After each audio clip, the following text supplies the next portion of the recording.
So I came out here to record everything naturally, try to do bound sound collage. A lot of people would consider my methods unorthodox. A lot of people would say they're unethical because I use animals without their consent, because I also am recording nature and making money off it, potentially millions, who knows? Probably the label will take all the money, so it's not a big deal. But basically I've been using an ME66 as a basic little shotgun mic, and I've been recording everything I can find. And I've recorded everything here. I'm pretty much maxed out. I've probably recorded every glacier in about a 14-mile radius around the entire peninsula. So everything Shackleton and the early expeditions touched, I've been there, I've touched it, I'm fucking over it. I've recorded every type of penguin in Antarctica. I'm done. Trying to get some recordings of the penguins for the album to use for some new synths. They're not very noisy today. I gotta get some of the piano penguins. Those things are insane, dude. They're so loud. I went and recorded the piano penguins. They're 18, I believe it's 17 different vocal cords. Very similar style to the throat singing that they do in Asia as well as Northern Africa. And I make synthesis out of the penguins. Nobody is doing this. But I can take something so horrible sounding and turn it into something so beautiful.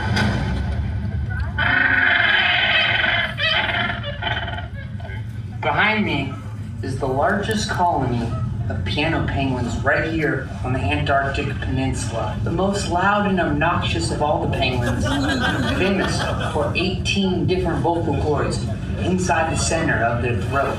It modulates between chords and sounds like a really out-of-key piano. Obnoxious would be an understatement. They also smell like shit. If you can imagine 50,000 babies' diapers being unloaded in a semi-truck in front of your front door, that's what I'm experiencing right about now. Don't even get me started on the piano penguins. Their fucking dookie smells like a nuclear poopy.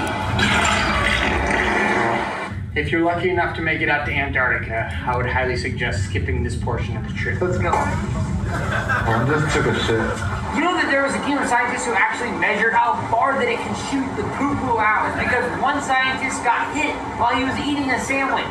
Now it's some fucking end of the world conspiracy that the fucking global warming is making the poo bigger. No, the poo has always been the problem with the piano penguins. That's always been the problem. It's not global warming. They're just shitty species. That's all. Fucking annoying. They sound like shit. They smell even worse.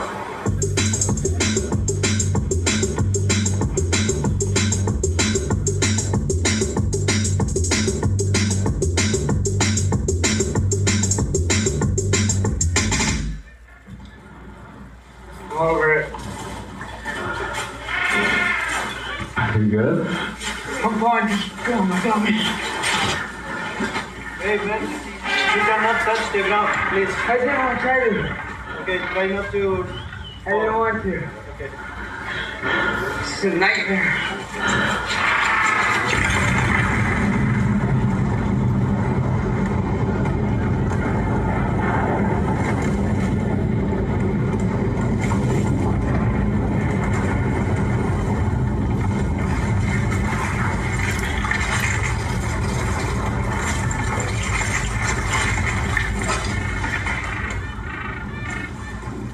Holy shit. What's it called?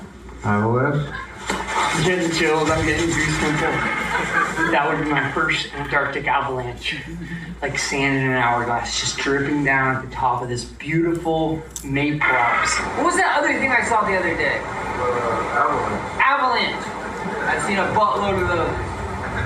You gotta come here to see the avalanche. And actually, if you're not cool and you're a fucking piano penguin, you should be under the avalanche so I don't ever have to smell your nuclear fucking dookies again. Jesus Christ. This is the most dirty penguin highway I've ever seen.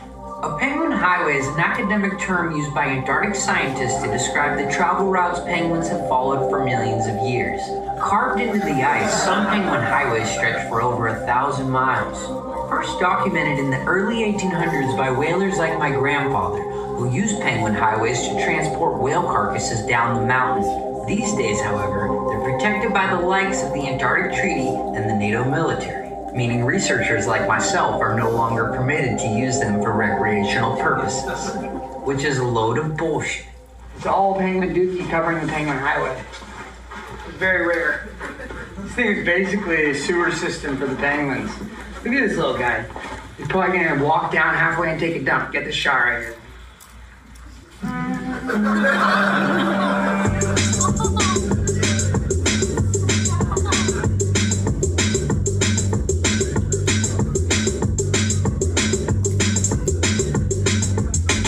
That is very concerning because this penguin thinks he's on a penguin highway. He's on my highway, and now there's gonna be issues. Little buddy, step off.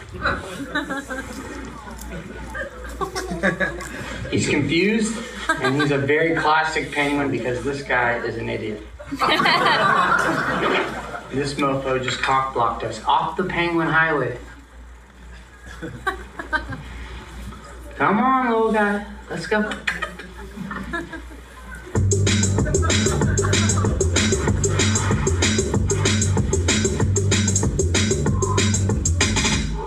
That was lucky.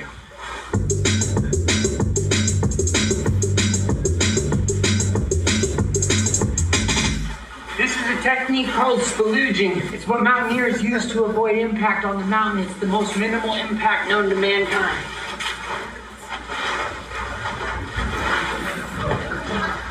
On February 7th, 1821, American sealer John Davis is believed to have been the first man to set foot on Antarctica. Concerned his footprints might disturb the seals he was hunting, he decided to slide on his socks and spalooge all over the ice. It was that day that spalooging was brought to the seventh continent. Originally invented by Neanderthals in the Nordic regions over 40,000 years ago, spalooging is still widely popular to this day. So spalooging was a mountaineering technique. If you're going up, you're sliding around. It's almost like you're a cartoon character. And when you're going down the mountain, you can literally slide down and do tricks. I was learning 360s, 720s, 180s, various accoutrements. And it's similar to skiing, except skiing is so bad for the environment because you have these big wands on your feet. And where do you think those come from? Factories with machines, a lot of child labor. Skiing is horrible for the environment. And this is just, it's so beautiful here that I wouldn't want to do that. I wouldn't want to damage the environment. Even when I'm riding in a kayak, I feel bad every time I hit a glacier, you know? And I'm like, am I part of the problem? And sometimes I think yes, but sometimes I also think that ice is already melted and it's already floating there. And sure, maybe I sped up something by 2,000 years, but that's nor here nor there. What was the question?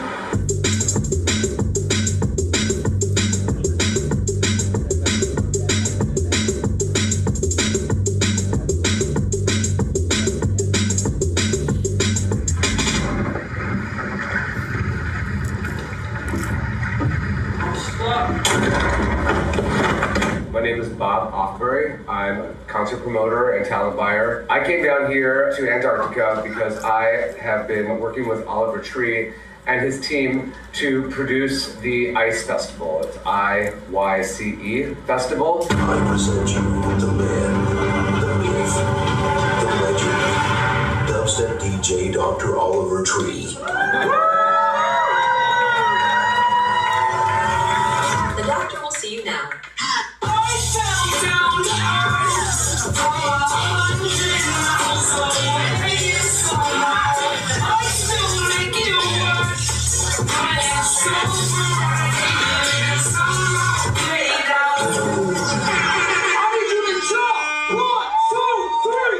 I mean, how many times can you scream, 1, 2, 3, 1, 2,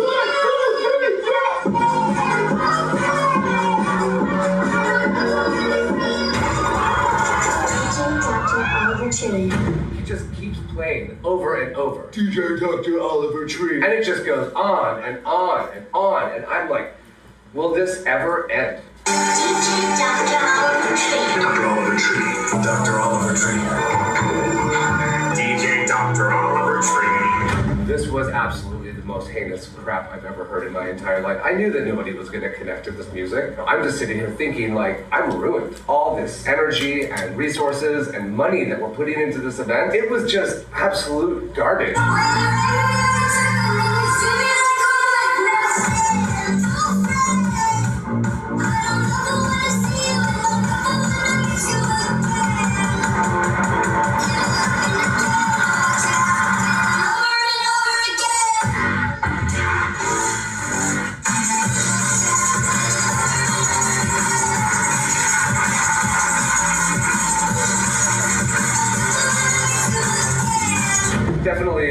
smoking something as I smelled something, but I feel like there was definitely something a little heavier at play. The thing about this too is like I've been producing a lot of events, and we have to deal with people that are on bad trips, and we have a special space for them. And this music that he put out set people into a very, very bad place. I mean, very bad place. We had more people at this event go into bad trips that needed help than I've had in even my biggest tens of thousands person events. It made my little homie Tommy just start projectile vomiting. As soon as Tommy started projectile vomiting, another person started projectile vomiting. And that caused another person to start projectile vomiting. This is not meant for the general human consumption.